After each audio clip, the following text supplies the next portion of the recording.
Le 24 février, Vladimir Poutine ordonnait l'invasion de l'Ukraine. Ce que le président russe appelle une opération spéciale aurait pour but de dénazifier son voisin. Un discours qui rappelle la grande guerre patriotique menée par l'Union soviétique face à l'Allemagne nazie en 1941. Et si Vladimir Poutine était en réalité l'héritier d'une vocation impériale des tsars russes? Quel lien entre l'invasion de l'Ukraine, Ivan IV le Terrible, Pierre le Grand ou encore Catherine II? Au fond, comment les tsars ont fait de la Russie un empire? Pour comprendre, il faut remonter loin, très loin. L'histoire de la Russie commence par une légende issue d'une chronique slave, le récit des temps passés, rédigé par un moine au XIe siècle. En 862, Rjurik, un prince varègue, nom donné aux Vikings venus de l'actuelle Suède, aurait uni les tribus slaves et fondé Novgorod pour créer le premier état slave de l'histoire. 20 ans plus tard, Oleg, un parent de Rjurik, s'installa le long du fleuve Dniepr avec ses troupes et prit Kiev, qu'il proclama la mère des villes russes, toujours d'après la chronique. S'il est difficile de prouver l'existence de Rjurik, ce que l'on sait avec certitude, c'est que des guerriers et marchands vikings se sont bien installés le long du Dniepr et y fondèrent la Russe de Kiev, un ensemble de principautés. Kiev devient alors un centre économique et culturel important auquel le prince Volodymyr donne une identité chrétienne byzantine en se faisant baptiser en 988. Un épisode au cœur d'une histoire commune entre Russes et Ukrainiens et qui fait dire à Vladimir Poutine que l'Ukraine est russe.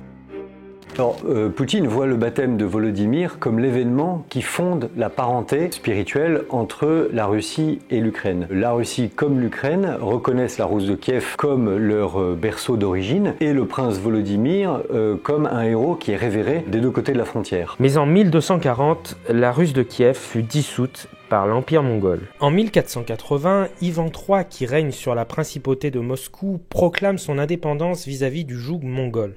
Entre-temps, il unifie progressivement les peuples russes voisins par la force et la ruse, fondant ainsi les bases de la nation russe. Un État qui est en constante expansion, en opposition au monde catholique à l'ouest, incarné par le royaume de Pologne-Lituanie, et face à la montée de l'Empire ottoman musulman au sud. Le pays doit se défendre face aux raids des Tatars venus de Kazan, d'Astrakhan et de Crimée, contre lesquels Ivan IV, dit le Terrible, considéré comme le véritable fondateur de l'État russe, constitue une armée et construit des fortifications. Passant à une stratégie offensive, la conquête des khanates musulmans de Kazan en 1552 et d'Astrakhan en 1556 a un but purement sécuritaire car elle met fin en partie aux raids.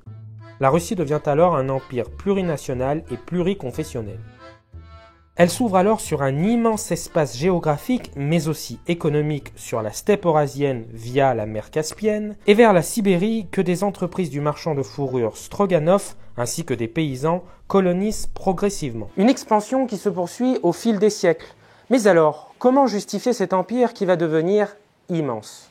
En arrivant au pouvoir, Ivan le Terrible invoque une parenté avec l'empereur romain Auguste et veut faire de Moscou la garante de l'orthodoxie, la troisième Rome. C'est-à-dire qu'après la Rome des Césars et l'Empire byzantin, les tsars seraient investis d'une mission civilisatrice orthodoxe. Une vocation universelle qui serait le moteur de toutes les conquêtes russes au fil des siècles, selon l'historien britannique Arnold Toynbee. Il est vrai, à l'appui de la thèse de Toynbee, que cette idée d'une troisième Rome apparaît dès 1510 dans une lettre d'un moine orthodoxe qui s'appelle Philothée. Mais quand on regarde toute l'histoire de la Russie à travers ses nombreuses péripéties, rien ne permet d'affirmer que c'est réellement ce rêve d'une troisième Rome qui a mu la logique impériale au fil des siècles. Quand on y regarde de plus près, il semble bien que finalement, la logique de l'Empire russe, ça a été celle de tous les empires depuis Alexandre le Grand, c'est-à-dire que tout empire qui cesse de conquérir devient peu à peu une proie pour ses voisins et il se condamne par là petit à petit à une mort certaine.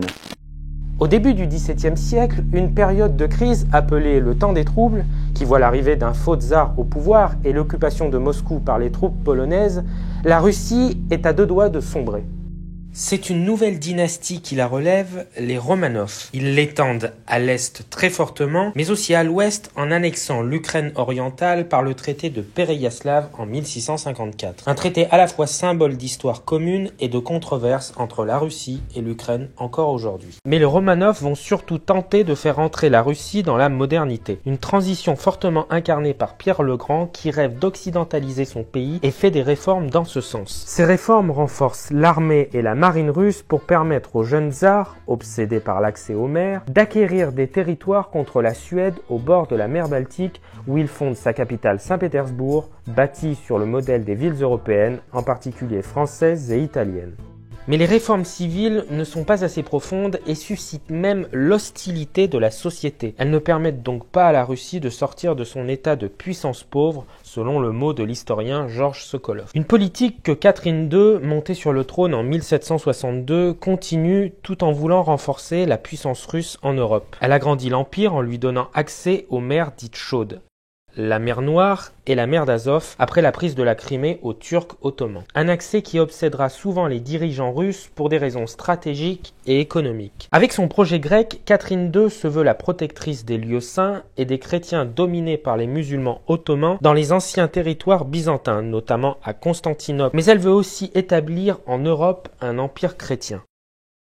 Son projet grec, c'est d'abord un projet géopolitique, mais il a une dimension messianique, notamment à cause de ce côté pan-orthodoxe. Et c'est intéressant dans la mesure où Vladimir Poutine lui-même, en 2014, en parlant de la Crimée, qui est justement la porte du Sud, Poutine a comparé la Crimée à l'équivalent du mont du Temple à Jérusalem. Ça dit bien que cette dimension messianique est encore à l'œuvre dans la Russie actuelle. Une volonté de puissance qui s'illustre lors du partage de la Pologne avec la Prusse et l'Autriche entre 1772 et 1795. La Pologne, une nation importante au passé ancien, disparaît donc pendant près de 130 ans. Une inquiétude qui résonne encore aujourd'hui dans ce pays en première ligne dans l'aide militaire à l'Ukraine. Au XIXe siècle, l'Empire s'étend à la Géorgie et au Caucase, à la Finlande, en Asie centrale et jusqu'aux confins de la Chine pour des intérêts économiques et commerciaux. Les derniers tsars agrandissent l'Empire dans une rivalité de puissance avec la France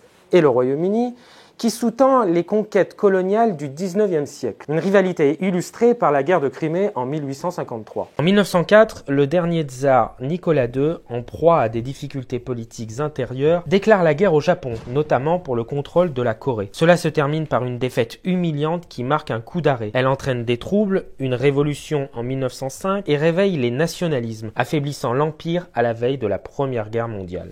La défaite face au Japon, lors d'une guerre que Nicolas II ne voulait pas, entraîne un processus menant à l'abdication en 1917 de celui qui reste le dernier tsar de Russie. Elle illustre un débat qui anime l'histoire russe.